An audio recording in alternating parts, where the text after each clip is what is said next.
Hello everyone, this is Johannes and you are watching Saturday Night Board Games, where we are going to talk about some stuff I've written down on this piece of paper.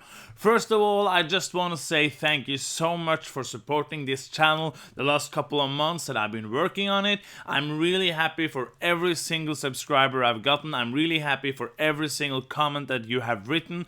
It means so much that you actually take time watching the videos and then actually writing a comment. So please continue doing that. That really means a lot. Also, if you know one friend or two friends or 60 billion friends that you think might enjoy my channel, then please let them know about my existence, because then I will have more subscribers and be more happy because people will hopefully enjoy my content, because that's what I do. I make these videos so that you will be entertained and hear about board games, and hopefully I am doing right that. Okay, so let's get to this week's gaming. I haven't really been gaming that much this week. It's been the first week of work after the holidays, so I'm a magician and an actor, and I also I'm in the company of having a cafe and a bed and breakfast and stuff like that. I do all this stuff all around the place, and it's a little bit of stuff happening now in the beginning of January to get everything started for 2018.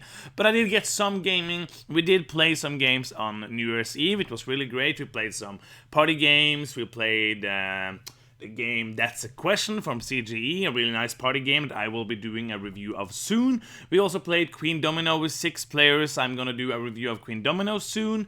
We also played a couple of simple other games. We played Cosmic Encounter, which I usually play like once a year, and I do really enjoy that one play. I play it once in a while. It's a really fun game.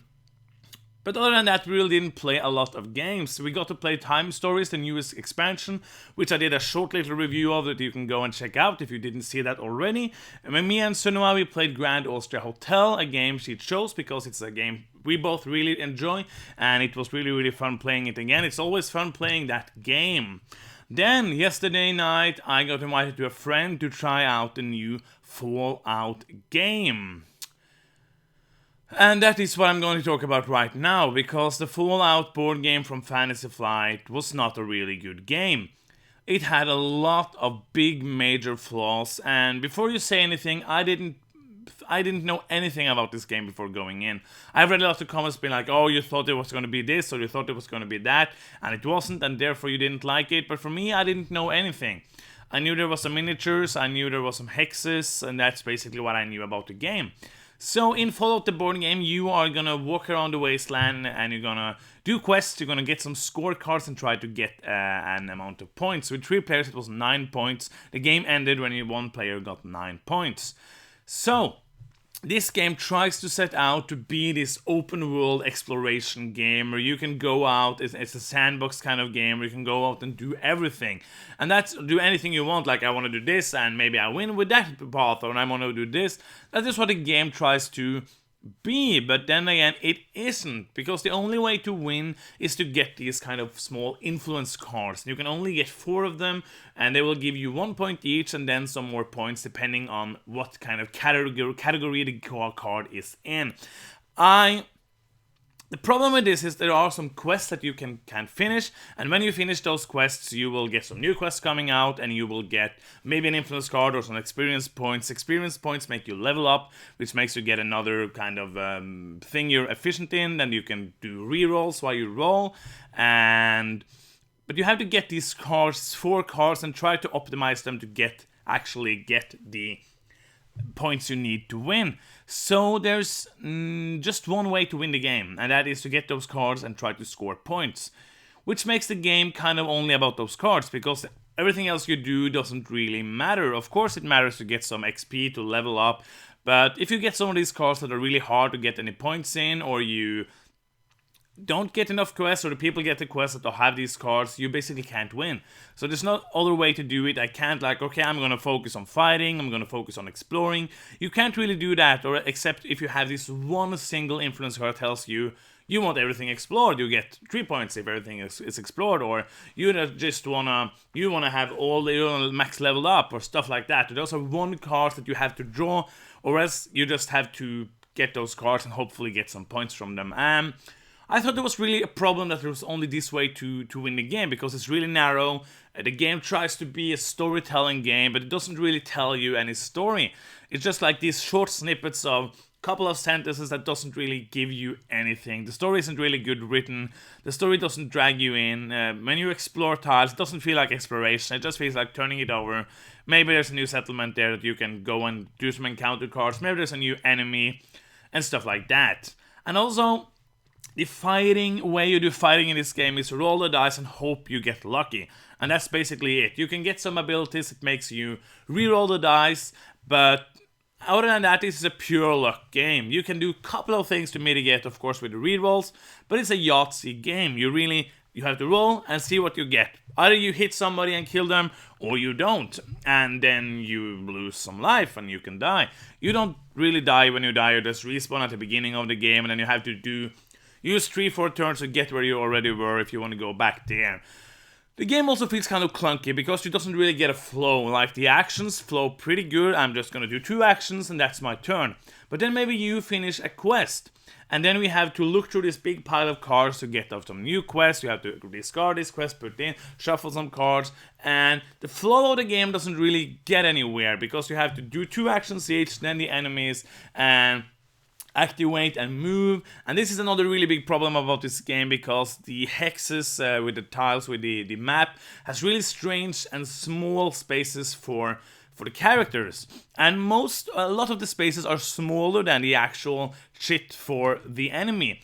And that means when I move an enemy, I don't really know where he is. So I can set in there and just in 5 minutes I'm gonna be, okay, is he here or is he here? If there's 2 enemies in one space, you have no idea where anybody is. There's just so many small things with this game that I have no idea how got through production. I feel that this game wanted to do a lot of stuff, but didn't really manage to end up doing any of that stuff any good. The game isn't exciting, the game isn't really fun, it takes too long, it took 2 hours with 3 people, it can take an X amount of time if nobody goes for those points. People just want to ramp up, farm, get some XP, get some stuff, get some equipment. Like, I won the game. I didn't have one single piece of equipment, I didn't have any money. I lost all my money in an event, I didn't get any equipment. I just basically had the chance to do those missions that got me those cards, and those cards happened to be the one that got scored the most, and I won the game. So I didn't really like this game. I will never play it again. It's not a really fun game, and the people I played it with, they have played it 4 times and they said they would never play it again. They were done with the game. And actually, the guy who didn't own the game, when we were done, he was like, I actually kind of regretted saying yes to come here because I didn't really want to play this game. It's not a good game. It's basically not fun. I don't recommend you playing it. If you get a chance to play it and you really want to try it out, then of course do it. But other than that, I don't recommend you trying out Fallout. And that is my basically first impressions, small review of Fallout, the board game. Let's do some general channel updates about what you might consider, what you might expect to see from my channel the coming year. My goal is to get out 1 to 2 videos each week, plus this Saturday night board game video, hopefully every week when I have the time. I work a lot of weekends, but I'm going to try to do some magically filming stuff that makes this video appear on every Saturday. That's my goal. I'm going to do 1 or 2 videos, except for that video. There's going to be a lot of reviews coming up. I have a bunch of reviews I have to do, and I'm going to film a lot of them next week. Some people asked me to do a Gaia project review. So if you want to see that, please let me know, and I will try to do that next week. One other thing I wanted to mention is that you have now seen Sunniva on some of my videos, and a lot of people have enjoyed her company in these videos. And I'm really happy that she wanted to join these videos and have fun filming these videos, but Sunniva is not going to be joining on a lot of videos. And it's a really easy explanation because she doesn't live here. She doesn't live in this city. She lives 2.5 hours drive away studying. She has been studying 1.5 years, gonna be there 1.5 years more. So when she comes back in on vacations or visiting, we're hopefully gonna get some filming done. So she will be on some top 10s, she will be on some playthroughs, but then you know the reason why there won't be that many playthroughs throughout the year. Maybe when in the summer when there's vacation time we can do a bunch of them, but then you know the reason why we can't really do those all the time. That's just what I wanted to say out there so that you know why she isn't going to be around for all the videos. So, I only got one new game this week, and that was Fog of Love. I got that from Kickstarter. I, of course, put it back here because so I can't really get it out. That's really great. Let's see. Fog of Love. This is really good YouTube entertainment. Fog of Love, heavy big box, got it from Kickstarter finally, about a year after it was supposed to be released. The game has gone through a lot of different variations and ended up being a beautiful box with beautiful components. It's heavy, it has this horrible slide out thing that I hate, like this. It was really hard to put it back in. The components looks really good. I am really looking forward to try out this game, to see how it is. I have heard good things, I heard bad things. I am looking forward to play it and trying to play it more as a role-playing game than as a board game. I heard rolling dice and taking names said that made the game the best. And yeah, what's coming next week? There's going to be one review at least. Also, me and Sunniva, we filmed a top 10 cooperative games list. So we're going to do that also hopefully on Monday. That's going to come out, and that's it. That's hopefully everything for this week. That is everything because I'm at the end of this piece of paper. I'm looking forward to talk to you soon. Please let me know if there's anything you want, especially after this video the coming months. Not this video, this channel the coming months. Thank you so much for watching. Please subscribe. Please continue commenting. It really means a lot. Thank you so much for watching. Have a great week. Have a great Saturday. Have a great day. Play board games. Have fun. Thank you so much for watching. Bye bye.